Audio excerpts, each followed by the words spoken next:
Assalamualaikum warahmatullahi wabarakatuh. Saya Muhammad Reja Pahli Pirambe, berasal dari Sekolah Tinggi Ilmu Pertanian Agrobisnis Perkebunan Medan. Saya duduk di kelas Budidaya Perkebunan 2F dengan NIM 19012110. Adapun video saya saat ini ialah untuk menjelaskan 5 materi pelajaran dasar mekanisasi di perkebunan. Pada materi pertama ialah mekanisasi dalam penyiapan lahan.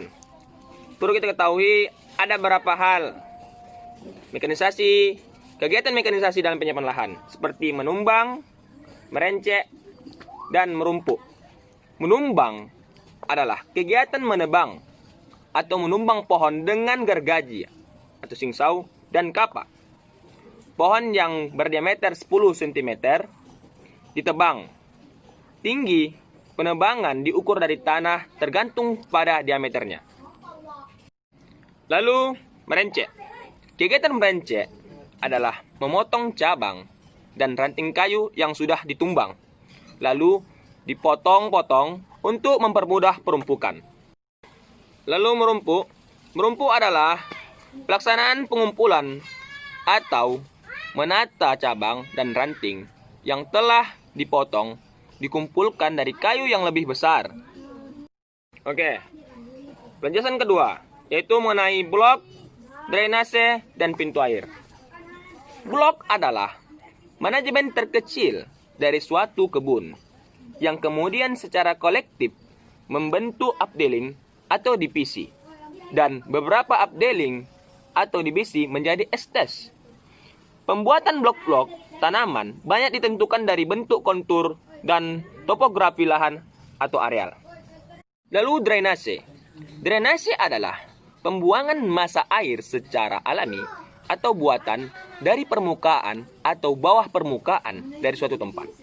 Prinsip dasar dari suatu sistem drainase, khususnya pada kebun kelapa sawit, adalah menyekap air, kemudian mengumpulkannya dan membuang air yang berlebihan.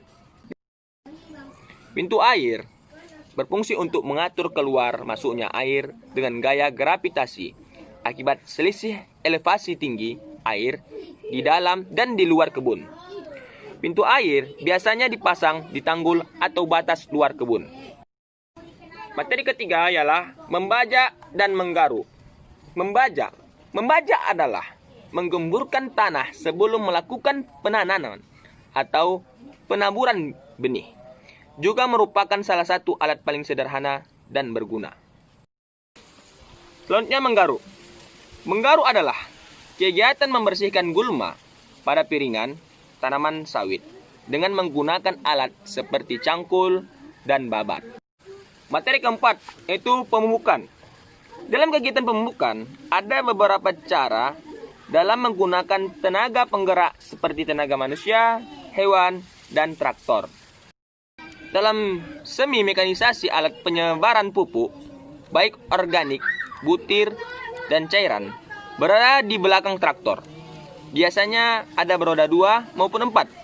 Tenaga untuk operasi alat berasal dari putaran roda bagian belakang melalui transmisi rental atau power take-off. Dalam alat pemupukan dengan sumber tenaga traktor digolongkan menjadi 3. Yang pertama, alat penyebar rabu pupuk organik. Biasanya alat ini beroda 2 atau 4. Tenaga penyebar berasal dari perputaran roda bagian belakang melalui transmisi rantai atau poros penyalur tenaga dari traktor. Kapasitas alat penyebar pupuk antara 1,40 meter kubik sampai 5,28 meter kubik dan ukuran yang banyak digunakan antara 2 sampai 3 meter kubik. Yang kedua, alat penyebaran pupuk butiran. Peralatan penggunaan pupuk dapat diklasifikasikan menjadi 2, yaitu blend aplikator dan broadcast. Yang ketiga, alat penyebaran pupuk cair. Penempatan pupuk cair dapat dilakukan dengan 3 cara, yaitu penempatan di bawah permukaan tanah, penempatan pada permukaan tanah, penempatan dalam air irigasi. Selanjutnya, materi kelima yaitu panen. Panen adalah pemungutan atau pemetikan hasil dari tanaman.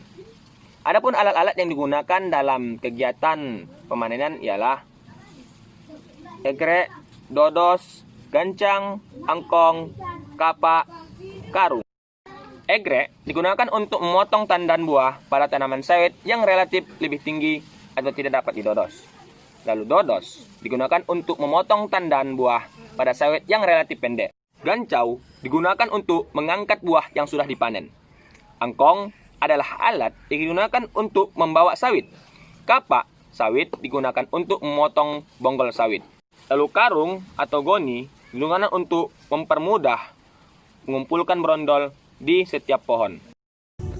Baiklah, mungkin ini saja yang bisa saya sampaikan dan saya jelaskan dalam video ini. Semoga dalam video ini dapat bermanfaat bagi kita semua. Assalamualaikum warahmatullahi wabarakatuh.